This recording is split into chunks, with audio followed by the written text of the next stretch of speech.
প্রকৃতির রুদ্রমূর্তি, শিলাবৃষ্টি আর ঝড়ে লণ্ডভণ্ড ধর্মনগর, ফসলের প্রচুর ক্ষয়ক্ষতি।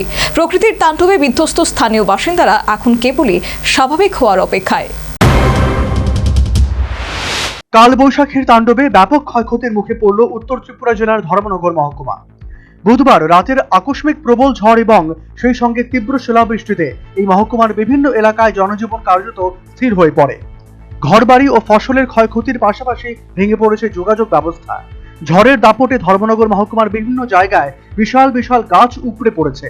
বেশ কিছু কাঁচা বাড়ির চাল উড়ে গেছে এবং গাছ পড়ে ক্ষতিগ্রস্ত হয়েছে অনেক বসত বাড়ি।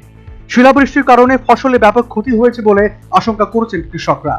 বিশেষ করে রাবার বাগান এবং মৌসুমী সবজি চাষে বড়সড় ধাক্কা লেগেছে।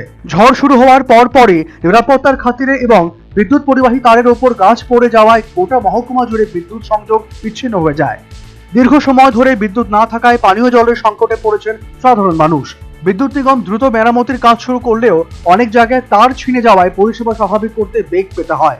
ঝড়ের প্রভাবে মোবাইল টাওয়ার ও অপটিক্যাল ফাইবার ক্ষতিগ্রস্ত হওয়ায় ব্যাহত হয়েছে ইন্টারনেট পরিষেবা।